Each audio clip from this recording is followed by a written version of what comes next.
लेकिन गौमूत्र की जिसकी आप बात कर रहे हैं उसके तो बड़े बड़े एडवर्टीजमेंट आते हैं और उसमें साफ कहा जाता है आपको इस्तेमाल करना है तो कीजिए, आपको इस्तेमाल नहीं करना तो आप नहीं कीजिए। लेकिन हलाल को लेकर इससे पहले अभी तक शायद ऐसी जानकारी कुछ लोगों पर होगी, क्योंकि कुछ ही लोगों को यह पता है, ऐसी पूर्ण जानकारी शायद नहीं होगी। सर, हलाल के बारे में पूरी दुनिया जानती है कि हलाल कहाँ होता है। नहीं, हलाल मीट को लेकर जानकारी हो सकती है, चलिए ठीक है, ठीक। हम कब बोलते मार्केट में हिंदू समाज खरीदे, जैसे मुसलमान गौमूत्र नहीं खरीद रहा है ऐसे ही हिंदू हलाल ना खरीदे।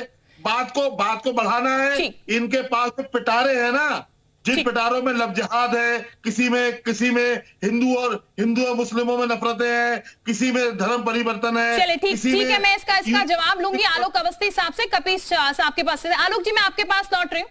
ठीक, आलोक जी मैं आपके पास आऊंगी, इसका जवाब चलिए जवाब दे दीजिए, आप पहले बोलिएगा। पूछना चाहता हूँ बस एक सवाल, इनसे पूछिए, ये जो बैठे हैं यहाँ पर मुस्लिम धर्म को बता रहे हैं, हलाल कैसे करते हैं, हलाल की विधि क्या है, कैसे भी आप हलाल करते हैं?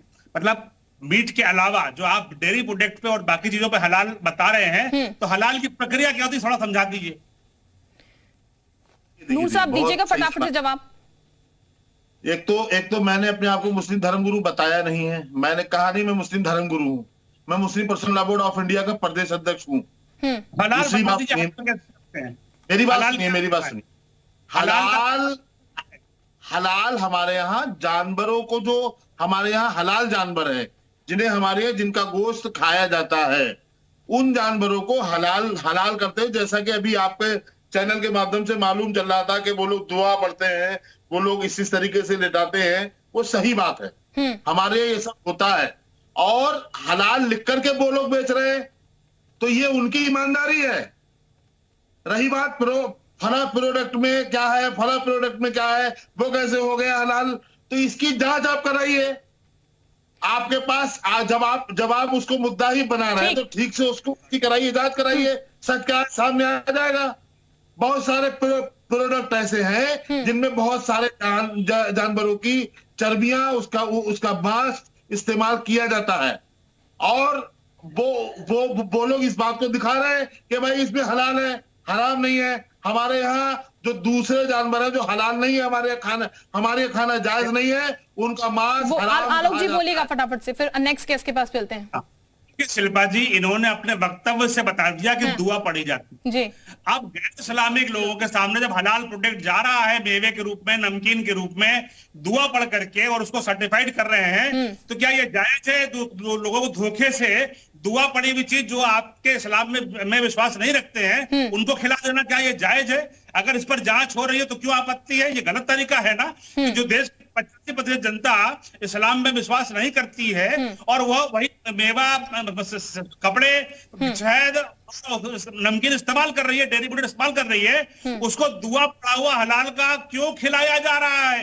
यही तो सवाल है, इसमें जांच हो रही है। और रुपया ठीक है आलोक साहब, पूरी दुनिया में गौमूत्र क्यों परोसा जा रहा है? हाफिज साहब वही बात हम कह रहे थे, वही बात मैं भी कह रही थी कि एक बड़ा एडवर्टीजमेंट उसका दिया जाता है। मैं वापस आपके पास लौटूंगी और फिर जवाब आपसे लूंगी। हमारे साथ और भी खास मेहमान जुड़े हैं, कपीश साहब भी हमारे साथ इस वक्त बने हुए हैं। कपीश जी का भी हम रुख कर लेते हैं।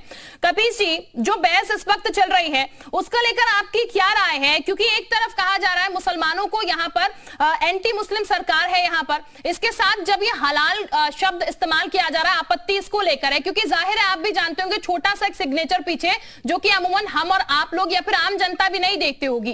तो ऐसे में क्या यह सही है कि इस तरीके के प्रोडक्ट मार्केट में बेचे जा रहे हैं जब एक फूड अथॉरिटी है जो कि असाइन करती है इस तमाम चीजों को?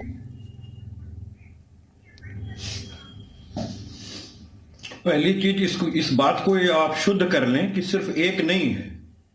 फसाई जिसके ये कह रहे हैं वो भी सरकार के द्वारा जो है वो प्राधिकृत नहीं है, वो भी एक कंपनी है, कंपनी एक्ट में रजिस्टर्ड है, जिसके अपने मेमोरेंडम ऑफ एसोसिएशन और आर्टिकल्स हैं, और उसमें उस कंपनी का उद्देश्य लिखा होता है कि हम इस उद्देश्य से स्थापित किए जा रहे हैं।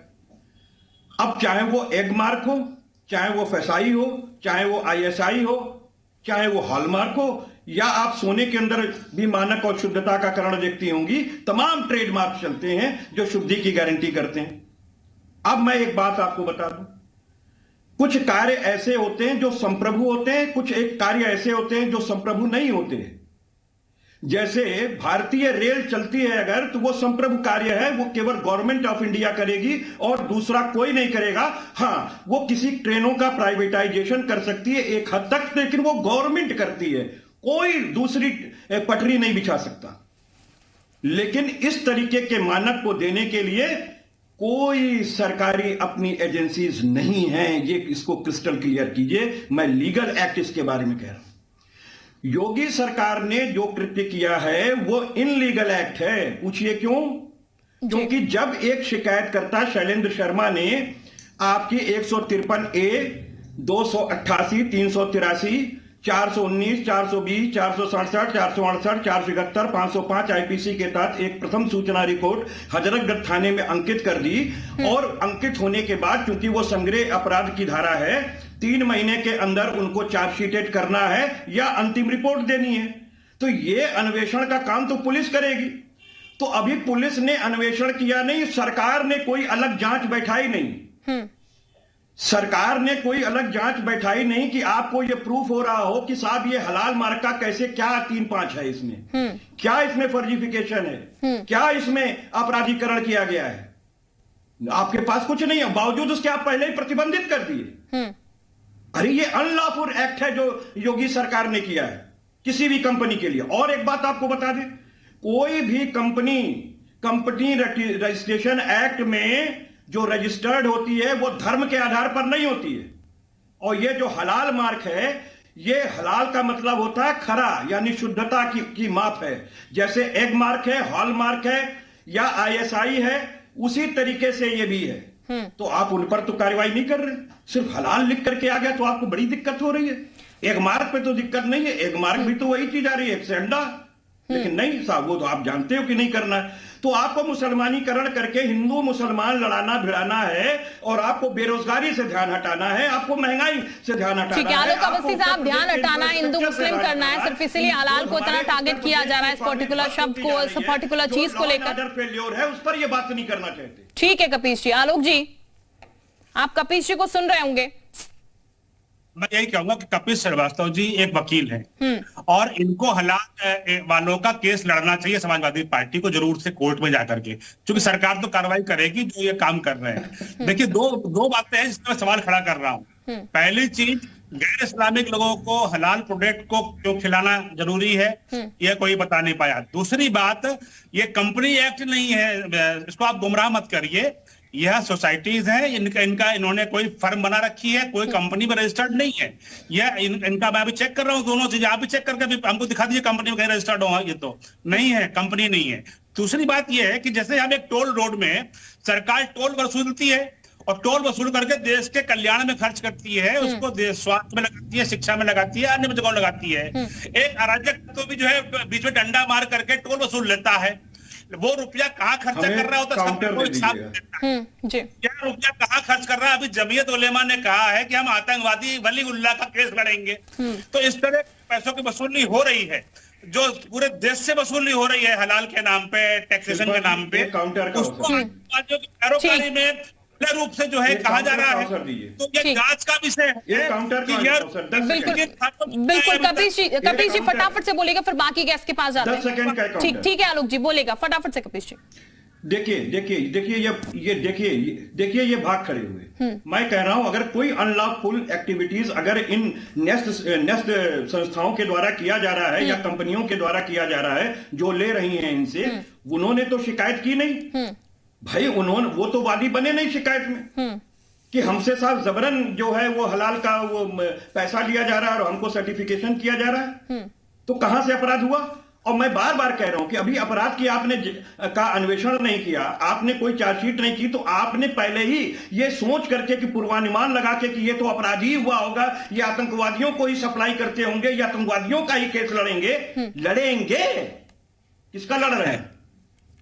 देखिए, अभी पूर्वानुमान से चीजें नहीं होती हैं।